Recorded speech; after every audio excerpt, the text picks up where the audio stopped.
సూర్యుడు మకర రాశిలో ప్రవేశించేటప్పుడు చేసుకునే పండుగ మకర సంక్రాంతి. సంక్రాంతి లేదా సంక్రమణం అంటే మారడం అని అర్థం. సూర్యుడు మేషాది ద్వాదశ రాశులందు క్రమంగా పూర్వరాశి నుంచి ఉత్తర రాశిలోకి ప్రవేశించడం సంక్రాంతి.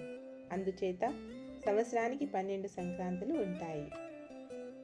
పుష్యమాసంలో హేమంత ఋతువులో శీతగాలులు వీస్తూ మంచు కురిసే కాలంలో సూర్యుడు మకర రాశిలోకి మారగానే వచ్చే మకర సంక్రాంతికి ఎంతో ప్రాముఖ్యత ఉంది. ఇది జనవరి మాసంలో వస్తుంది. మకర సంక్రాంతి రోజున సూర్యుడు ఉత్తరాయణ పథంలో అడుగు పెడతాడు. ఈ రోజు నుంచి స్వర్గద్వారాలు తెరిచి ఉంటాయని పురాణాలు పేర్కొన్నాయి. మకర సంక్రాంతి ఆంధ్రులకు, తమిళులకు పెద్ద పండుగ సంక్రాంతి. ఇది కొన్ని ప్రాంతాలలో 3 రోజులు అనగా భోగి, మకర సంక్రమణం, కనుమ. కొన్ని ప్రాంతాలలో 4 రోజులు, 4వ రోజు ముక్కనుమ జరుపుతారు. కావున దీన్ని పెద్ద పండుగ అంటారు. ముఖ్యంగా పంట చేతికొచ్చిన ఆనందంలో రైతులు ఈ పండుగను జరుపుకుంటారు. కాబట్టి రైతుల పండుగగా కూడా దీన్ని అభివర్ణిస్తారు. మకర సంక్రాంతితో ఉత్తరాయణం మొదలవుతుంది. నిజానికి ధనుర్మాసారంభంతో నెల రోజులు మామూలుగానే సంక్రాంతి వాతావరణం చలిచలిగా తెలుగునాట ప్రారంభమవుతుంది. ఈ నెల రోజులు తెలుగు పల్లెలు ఎంతో అందంగా, ఆహ్లాదకరంగా అలరారుతాయి. బుడబుక్కల వాళ్ళు, పగటి వేషధారులు, రకరకాల జానపద వినోద కళాకారులు తయారవుతారు. ఈ పండుగకు దాదాపు నెల రోజుల ముందు నుంచే ప్రతిరోజు తమ ఇళ్ల ముంగిళ్లను రంగవల్లులు, గొబ్బెమ్మలతో అలంకరిస్తారు. ముగ్గులు వేయడానికి ప్రత్యేకంగా బియ్యపు పిండిని వాడతారు. కళ్ళం నుంచి బల్ల మీద ధాన్యం బస్తాలు వస్తూ ఉంటాయి. భోగినాడు భోగిమంట విధిగా వేయవలసిందే. ఆ సాయంత్రం పేరంటంలో పిల్లలకు భోగిపళ్ళు తప్పవు. ఈ పెద్ద పండుగకు కొత్త అల్లుడు తప్పనిసరిగా అత్తవారింటికి వస్తాడు. మరదళ్ళ ఎకసక్కాలకు ఉడుక్కుంటాడు. కోడి పందాలు, ఎడ్ల బల్ల పందాలు జరుగుతాయి. ఇవన్నీ సంక్రాంతి పండుగకు శోభ చేకూర్చే సర్వసామాన్య విషయాలు. ఉత్తరాయణ పుణ్యకాలం. సూర్యుడు మకర రాశిలోకి ప్రవేశించే కాలమే మకర సంక్రమణం. మకర సంక్రమణం నుండి ఉత్తరాయణ పుణ్యకాలం ప్రారంభమవుతుంది. ఆ తరువాత కుంభ, మీన, మేష, వృషభ, మిథున రాశులలో కొనసాగినంత కాలం ఉత్తరాయణం. శారీరక పరిశ్రమకు, పూజలకు, సాధనలకు, కృషికి అనువైన ఆవశ్యకత ఉన్న కాలం ఉత్తరాయణం. కర్కాటక రాశిలోకి సూర్యుడు ప్రవేశించిన దగ్గరి నుండి మొదలై ఆ తరువాత సింహ, కన్య, తుల, వృశ్చికం, ధనురాశులలో కొనసాగినంత కాలం దక్షిణాయనం. మానసికమైన అర్చనకు, ధ్యానానికి, యోగానికి, దీక్షలకు, బ్రహ్మచర్యానికి, నియమనిష్టలకు అనువైన ఆవశ్యకత ఉన్న కాలం దక్షిణాయనం. 12 నెలల సంవత్సర కాలంలో 6 నెలల దక్షిణాయనం దేవతలకు ఒక రాత్రి, 6 నెలల ఉత్తరాయణం దేవతలకు ఒక పగలు. కనుక దేవతలు మేలుకునే కాలం ఉత్తరాయణ పుణ్యకాలం. కనుకనే ఉత్తరాయణం వరకు ఎదురుచూసి ఉత్తరాయణం ప్రవేశించిన తర్వాత తనువును చాలించాడు మహానుభావుడైన భీష్ముడు. సంక్రాంతి లేదా సంక్రమణం అంటే చేరుట అని అర్థం. జయసింహ కల్పద్రువం అనే గ్రంథంలో సంక్రాంతిని ఇలా నిర్వచించారు. తత్ర మేషాదీషు ద్వాదశ రాశి క్రమేణేషు సంచారత సూర్యస్య పూర్వాస్మద్రాసే ఉత్తరః రాశౌ సంక్రమణ ప్రవేశ సంక్రాంతి. మేషం మొదలైన 12 రాశులలో సంచరించే సూర్యుడు ముందున్న రాశి నుండి తర్వాత రాశిలోకి ప్రవేశించడమే సంక్రాంతి. సూర్యుని చలనంలో అనగా రథయాత్రలో ఘట్టాలు 4. అవి మేష, తుల, కర్కాటక, మకర సంక్రమణాలు. వీటిలో మకర సంక్రమణాన్ని సంక్రాంతి పండుగగా వ్యవహరిస్తారు. మార్గశిరం పూర్తి కాగానే ఉత్తరాయణం మొదలవుతుంది. దానాదులు. ఉత్తరాయణ పుణ్యకాలమైన సంక్రాంతి రోజున చేయు ఏ దానమైనా శ్రేష్టమైనదని చెప్పబడింది. ధాన్యం, ఫలాలు, విసనకర్ర, వస్త్రం, కాయగూరలు, దుంపలు, నువ్వులు, చెరకు మొదలైనవి దానం చేస్తారు. ఇవి కాక ఈ కాలమందు చేయు గోదానం వలన స్వర్గవాసం కలుగునని విశ్వసిస్తారు. భోగి. ఈ రోజున ఉదయం తెల్లవారక ముందే అంటే 3:30 నుండి 4 గంటల మధ్యలో అందరూ లేచి భోగి మంటలు వెలిగిస్తారు. దీనిని సంవత్సరంలో ఆ కాలంలో ఉండే చలి పారదోలడానికే కాక ఇంకో సందర్భంగా కూడా జరుపుకుంటారు. ఇంట్లో ఉండే పాత చీపుళ్ళు, తట్టలు, విరిగిపోయిన బల్లలు వగైరాలను వదిలేసి కొత్త వాటితో నిత్య నూతన జీవితం ఆరంభించడానికి గుర్తుగా కూడా ఈ రోజున భోగి మంటలు వెలిగిస్తారు. సాయంత్రం పూట చాలా ఇళ్లలో స్త్రీలు చిన్న పిల్లలు బొమ్మల కొలువును ఏర్పాటు చేస్తారు. దీనిలో పిల్లలు తమ దగ్గర ఉన్న వివిధ రకాల ఆట వస్తువులను ప్రదర్శనగా ఉంచి ఆనందిస్తారు. ఇంకొంతమంది భోగిపళ్ళ పేరంటం ఏర్పాటు చేస్తారు. ఇక్కడ పేరంటాళ్ళు మరియు బంధువులు సమావేశమై రేగిపళ్ళు, శనగలు, పూలు, చెరుకు గడలు మరియు కొన్ని నాణాలను కొత్త బట్టలు వేసుకున్న పిల్లలపై ఆశీర్వాద సూచకంగా కుమ్మరించి దిష్టి తొలగిస్తారు. ఈ పేరంటానికి వచ్చిన వారికి తాంబూలాలతో పాటు పట్టుబట్టలు, పసుపు కుంకుమలు పెట్టడం ఆనవాయితీ.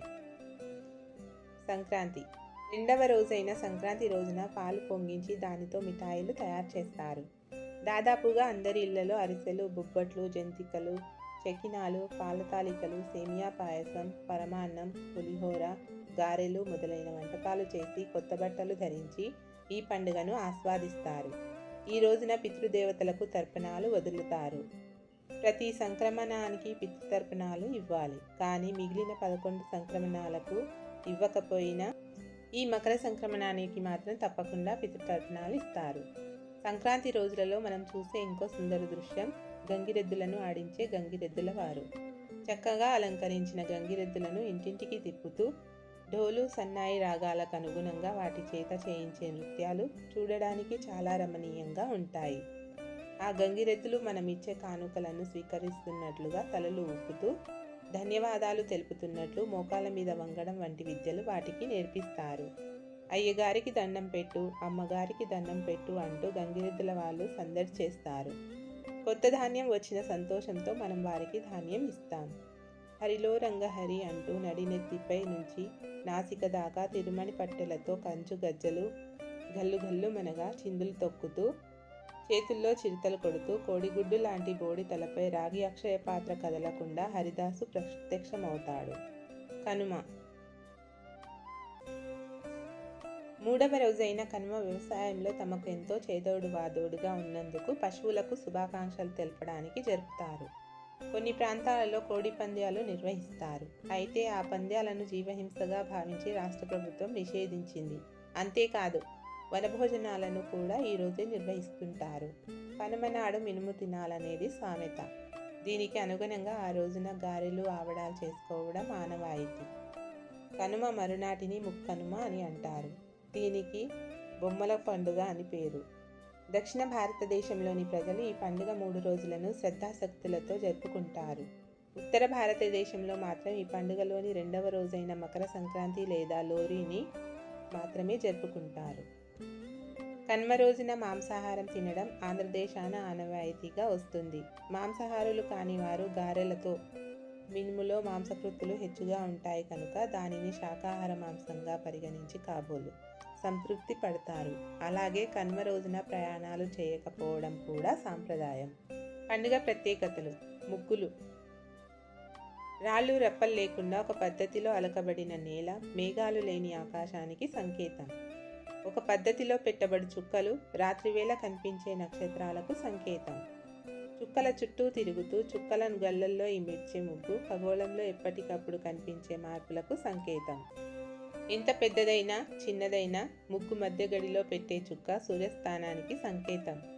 ఇంకొక దృక్పథంలో గీతలు స్థితశక్తికి అనగా స్టాటిక్ ఫోర్స్, చుక్కలు గతిశక్తి అనగా డైనమిక్ ఫోర్స్కు సంకేతాలని మరియు ముగ్గులు శ్రీచక్ర సమర్పణ ప్రతీకలని శక్తి తత్వవేత్తలు అంటారు. ఇక వివిధ ఆకారాలతో వేయి ముగ్గులు విల్లు ఆకారంలో పునర్వసు నక్షత్రానికి, పుష్యమి నక్షత్రానికి, పాము ఆకారం ఆశ్లేషకు, మేక, ఎద్దు, పీత, సింహం ఇలాంటివి మేష, వృషభ, మిథున, కర్కాటక రాశులకు, 9 గడుల ముగ్గు నవగ్రహాలకు సంకేతాలుగా చెప్పవచ్చు. రథం ముగ్గు 3 రోజులతో పూర్తవుతూ అందరికీ ఆనందాన్ని పంచే పండుగను ఘనంగా సాగనంపేందుకు పుట్టినదే రథం ముగ్గు. అందరూ ఒకరికొకరు తోడుంటూ కలిసి సహజీవనం సాగించాలి అనే సంకేతాలతో ఒక రథం ముగ్గు తాడును మరొక ఇంటి వారి ముగ్గుతో కలుపుతూ పోతుంటారు. గొబ్బెమ్మలు. పెద్ద వయసు స్త్రీలు ముగ్గులు పెడుతుంటే చిన్న వయసు ఆడపిల్లలు ఆవు పేడతో చేసి పెట్టే గొబ్బెమ్మలు కృష్ణుని భక్తురాలైన గోపికలకు సంకేతం. ఈ ముద్దల తల మీద కనిపించే రంగుల పూల రేకులు, పసుపు కుంకుమలు ఆ గోపికలందరూ భర్తలు జీవించి ఉన్న పుణ్యస్త్రీలకు సంకేతం. ఆ గోపికా స్త్రీల రూపాలకు సంకేతమే గొబ్బెమ్మలు. మధ్య ఉండే పెద్ద గొబ్బెమ్మ గోదాదేవికి సంకేతం. సంక్రాంతి రోజులలో వీటి చుట్టూ తిరుగుతూ పాటలు పాడుతూ నృత్యం చేసే బాలికలంతా కృష్ణభక్తి తమకు కలగాలని ప్రార్థిస్తుంటారు. దీనిని సందే గొబ్బెమ్మ అంటారు. గొబ్బెమ్మలు పొద్దున పూట ముగ్గులో ఉంచి దానిపై గుమ్మడి పూలతో అలంకారం చేస్తే చాలా అందంగా ఉంటుంది. భోగి మంటలు 3 రోజుల పాటు సాగే సంక్రాంతి పండుగలో మొదటి రోజున 4 మార్గాల కూడలిలో వేయబడే పెద్ద మంట. అప్పటి నుండి ఇంతకంటే మరింత వేడితో ఉత్తరాయణం సూర్యుడు రాబోతున్నాడనే సంకేతం. దక్షిణాయనంలో ఉండే నిద్రబద్ధకంతో సహా దగ్ధం చేయాలనే సంకేతంతో చీకటితోనే భోగి మంట వేస్తారు. ఇంట్లో ఉండే పాత కలప సామానులను, వస్తువులను, ఎండు కొమ్మలు లాంటివి భోగి మంటలో వేసి తగలబెడతారు. వీటన్నింటినీ దారిద్ర్య చిహ్నాలుగా భావించి తగులబెట్టాలంటారు. వేసవిలో వేడికి తగులబడే వాటిని గుర్తించాలనే మరొక సంకేతం కూడా ఇందులో దాగి ఉంది. భోగిపళ్ళు. భోగిపళ్ళు అంటే రేగిపండ్లు. ఇది సూర్యునికి ప్రీతిపాత్రమైన పండుగ. సూర్యుని రూపం, రంగు, పేరు కలిగిన రేగిపండ్లతో నాణ్యాలను కలిపి పిల్లల తలపై పోస్తారు. సూర్యభగవానుని అనుగ్రహం పిల్లలపై ప్రసరించి ఆరోగ్యం కలగాలని సంకేతంతో భోగిపళ్ళు పోస్తారు. తిలతర్పణం. సంవత్సరంలో మిగిలిన రోజులలో నల్ల నువ్వులు వాడరు. కానీ సంక్రాంతి పర్వదినాన మాత్రం నల్ల నువ్వులతో మరణించిన పితృదేవతలందరికీ తర్పణంలు ఇవ్వడం ఎక్కువగా చేస్తుంటారు. దీన్నే పెద్దలకు పెట్టుకోవడం అంటుంటారు. సంక్రాంతి పర్వదినాలలో వారి వారి ఆచార సాంప్రదాయాలను అనుసరించి ఈ కార్యక్రమం చేస్తుంటారు. ఈరోజు బూడిద గుమ్మడికాయ దానం ఇస్తారు. సంక్రమయ్య అనగా సంక్రాంతి పురుషుడు. మట్టితో ఒక బొమ్మను అనగా సంక్రాంతి పురుషుడును తన వాహనాన్ని ప్రతి సంవత్సరం వేరువేరు వాహనాలపై పురుషుడు వస్తారు. ఏ వాహనాన్ని ఎక్కితే ఆ వాహనానికి ఆ సంవత్సరం ఎక్కువ నష్టం అని ఒక నమ్మకం. మేళతాళాలతో చేసి సంక్రాంతి 3 రోజులలో పూజలు చేస్తారు. 4వ నాడు ఈ బొమ్మలను వాలాడిస్తారు. హరిదాసు. గొబ్బిళ్లతో ఇంటి ముందరి భాగాన్ని అలంకరించి హరిని కీర్తించే భక్తులకు సాక్షాత్తు శ్రీకృష్ణుడే హరిదాసు రూపంలో వస్తాడని సంకేతం.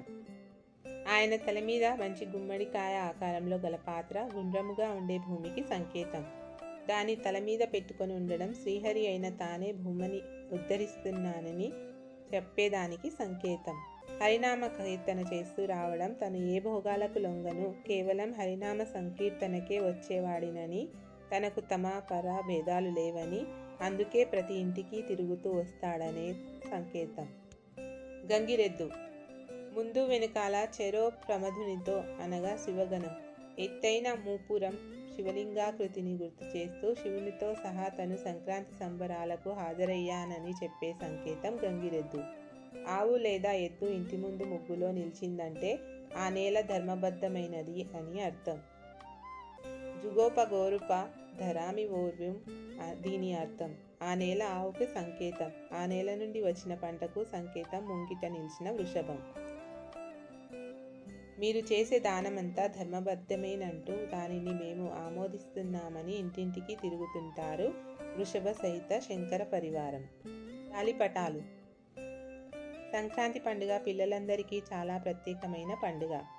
అది ఎందువలననగా పిల్లలు ఆ రోజు పొద్దున నుండి సాయంత్రం వరకు గాలిపటాలతోనే గడుపుతారు. కొన్ని విశేషాలు. హిందువుల పండుగలలో సంక్రాంతి మాత్రమే సౌరగమనాన్ని అనుసరించి వస్తుంది. గ్రెగోరియన్ క్యాలెండర్ కూడా సౌరమానాన్ని అనుసరిస్తుంది కనుక సంక్రాంతి ప్రతి సంవత్సరం ఒకే తేదీన వస్తుంది. మిగిలిన పండుగలన్నీ భారతీయ సాంప్రదాయం ప్రకారం చాంద్రమానాన్ని అనుసరించి వస్తాయి. కాబట్టి గ్రెగోరియన్ క్యాలెండర్ ప్రకారం ఏటికేడాది వేరువేరు రోజుల్లో వస్తాయి. పవిత్రమైన ఉత్తరాయణ పుణ్యకాలంలో మరణించిన వారు స్వర్గానికి వెళ్తారని హిందువుల నమ్మకం. సంక్రాంతితో ఉత్తరాయణం మొదలవుతుంది. అంచేతనే భారతంలో స్వచ్ఛంద మరణం కలిగిన భీష్మాచార్యుడు సంక్రాంతి పర్వదినం వరకు ఆగి ఉత్తరాయణంలో రథసప్తమి అనగా మాఘశుద్ధ సప్తమి నాడు ప్రారంభించి రోజునకు ఒక్కొక్క ప్రాణం చొప్పున వదులుతో చివరకు భీష్మ ఏకాదశి మాఘశుద్ధ ఏకాదశి నాడు 5వ ప్రాణాన్ని కూడా వదిలి తను చాలించాడు. ఆదిశంకరాచార్యుడు ఈ రోజునే సన్యాసం పుచ్చుకున్నాడు. పుష్యమాసంలో వైష్ణవ భక్తులు ధనుర్మాస వ్రతాన్ని ఆచరించి సంక్రాంతి పండుగ రోజున గోదా కళ్యాణం జరిపి తమ వ్రతాన్ని పరిసమాప్తి గావించి తరిస్తారు.